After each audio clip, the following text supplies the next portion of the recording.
Hello hi ನಮಸ್ಕಾರ. ನಾನು ನಿಮ್ಮ Yashu Gowda. Welcome back to my YouTube channel.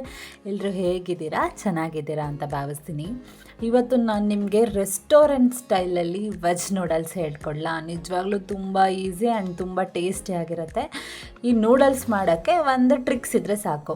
ಕೆಲವರು ನೂಡಲ್ಸ್ ಮಾಡುವಾಗ ಸ್ವಲ್ಪ ಪೇಸ್ಟ್ ಥರ ಮಾಡಿಬಿಡ್ತಾರೆ. ಸೊ ಈ ಥರ ಬಿಡಿಯಾಗಿ ರೆಸ್ಟೋರೆಂಟ್ ಸ್ಟೈಲಲ್ಲಿ ಇಷ್ಟೇ ಚೆನ್ನಾಗಿ ಬರಬೇಕು ಅಂದರೆ ನಾನು ಈ ಥರ ಹೇಳ್ಕೊಡ್ತೀನಿ. ಮಿಸ್ ಮಾಡದೆ ಟ್ರೈ ಮಾಡಿ. ಏನಿಲ್ಲ, ಒಂದು ಪ್ಯಾನಿಗೆ ಫಸ್ಟು ಒಂದು 2ರಿಂದ 3 ಗ್ಲಾಸ್ ನೀರು ಹಾಕ್ಕೊಂಡ್ಬಿಡಿ.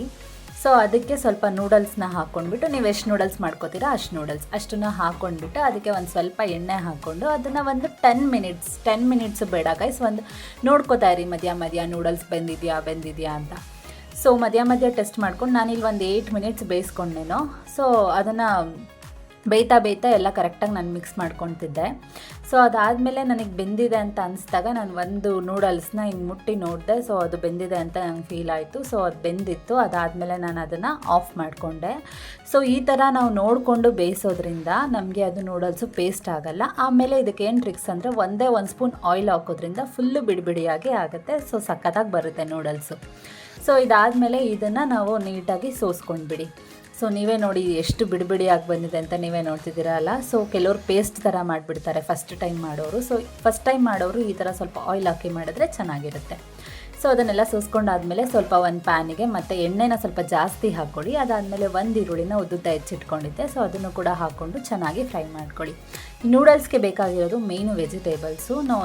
ಏನು ವೆಜಿಟೇಬಲ್ಸ್ ಇರುತ್ತೋ ಅದನ್ನು ಹಾಕ್ಕೊಳ್ಳಿ. ಲೈಕ್ ಕ್ಯಾಪ್ಸಿಕಮ್ಮು, ಕ್ಯಾರೆಟು, ಕ್ಯಾಬೇಜು, ನಾನು ಇಷ್ಟು ವೆಜಿಟೇಬಲ್ಸ್ನು ಕೂಡ ಹಾಕ್ಕೊಂಡಿದ್ದೀನಿ. ಸೊ ನೂಡಲ್ಸು, ಫ್ರೈಡ್ ರೈಸ್ಗೆಲ್ಲ ಕ್ಯಾಪ್ಸಿಕಮ್ಮು, ಕ್ಯಾರೆಟ್, ಕ್ಯಾಬೇಜ್ ಇದ್ದರೆ ತುಂಬ ಚೆನ್ನಾಗಿರುತ್ತೆ, ಅದಕ್ಕೋಸ್ಕರ.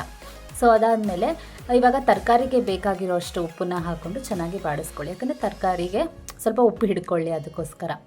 ಅದಾದಮೇಲೆ ಸ್ವಲ್ಪ ಶುಂಠಿ ಬೆಳ್ಳುಳ್ಳಿ ಪೇಸ್ಟ್ನು ಕೂಡ ಹಾಕ್ಕೊಂಡು ಚೆನ್ನಾಗಿ ಮಿಕ್ಸ್ ಮಾಡ್ಕೊಳ್ಳಿ. ಸೊ ಇದನ್ನು ಆಲ್ಮೋಸ್ಟ್ ಚೆನ್ನಾಗಿ ಫ್ರೈ ಮಾಡ್ಕೊಳ್ಳಿ. ಸೊ ಇದು ಚೆನ್ನಾಗಿ ಫ್ರೈ ಆದಮೇಲೆ ನಾನು ಏನು ಮಾಡಿದೆ, ಬೆಳ್ಳುಳ್ಳಿನ ಸಣ್ಣದಾಗಿ ಹಚ್ಚಿಟ್ಕೊಂಡು ಆ ಬೆಳ್ಳುಳ್ಳಿನೂ ಕೂಡ ಹಾಕ್ಕೊಂಡು 1-2 ಹಸಿಮೆಣ್ಸಿನ್ಕಾಯಿನೂ ಕೂಡ ಸಣ್ಣದಾಗಿ ಹಚ್ಚಿಟ್ಕೊಂಡು ಅದನ್ನು ಕೂಡ ಹಾಕ್ಕೊಂಡೆ.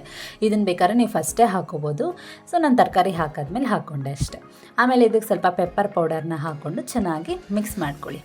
ಸೊ ತರಕಾರಿನೆಲ್ಲ ಚೆನ್ನಾಗಿ ಬೇಯಿಸ್ಕೊಳ್ಳಿ, ಎಣ್ಣೆಲೇ ಚೆನ್ನಾಗಿ ಬೇಯಿಸ್ಕೊಳ್ಳಿ. ಆಲ್ಮೋಸ್ಟ್ ಒಂದು 90% ಬೇಯಲಿ ಅದು.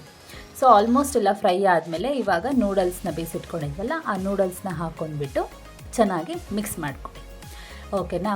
ಅಂದರೆ ಲೈಕ್ ಅಂದರೆ ಒತ್ತಿ ಎಲ್ಲ ಮಿಕ್ಸ್ ಮಾಡೋಕ್ಕೆ ಹೋಗ್ಬಿಡಿ. ನೈಸಾಗಿ ಸ್ಮೂತಾಗಿ ಮಿಕ್ಸ್ ಮಾಡಿ. ಒಂದು ಕೈಯಲ್ಲಿ ಪ್ಯಾನ್ ಇಟ್ಕೊಂಡು ಒಂದು ಕೈಯಲ್ಲಿ ಸೌಟ್ ಇಟ್ಕೊಂಡು ನೀಟಾಗಿ ಸ್ಮೂತಾಗಿ ಮಿಕ್ಸ್ ಮಾಡಿ. ಸೊ ಅದಾದಮೇಲೆ ನೂಡಲ್ಸ್ಗೆ ಬೇಕಾಗಿರೋಂಥ ರುಚಿಗೆ ತಕ್ಕಷ್ಟು ಉಪ್ಪನ್ನು ಹಾಕ್ಕೊಂಡ್ಬಿಟ್ಟು ಅದಾದಮೇಲೆ ಅದಕ್ಕೂ ಸ್ವಲ್ಪ ಪೆಪ್ಪರ್ ಪೌಡರ್ನ ಆ್ಯಡ್ ಮಾಡ್ಕೊತೀನಿ. ಅದಾದಮೇಲೆ ರೆಡ್ ಚಿಲ್ಲಿ ಸಾಸು, ಆಮೇಲೆ ಸೋಯಾ ಸಾಸ್, ಇದನ್ನು ಹಾಕ್ಕೊಂಡು ಚೆನ್ನಾಗಿ ಮಿಕ್ಸ್ ಮಾಡ್ಕೊಳ್ಳಿ. ಚೆನ್ನಾಗೆಲ್ಲನೂ ಕೂಡ ನೀಟಾಗಿ ಸ್ಮೂತಾಗಿ ನಾನು ಹೇಳ್ದಂಗೆ ಮಿಕ್ಸ್ ಮಾಡ್ಕೊಳ್ಳಿ. ಸೊ ನಾನು ಹೇಳಿರೋ ಥರ ನೀವು ಈ ಥರ ಮಾಡಿದ್ರೆ ನಿಜವಾಗ್ಲೂ ಬಿಡಿಯಾಗಿ ಬರುತ್ತೆ ಆ್ಯಂಡ್ ತುಂಬಾ ಚೆನ್ನಾಗಿ ಬರುತ್ತೆ.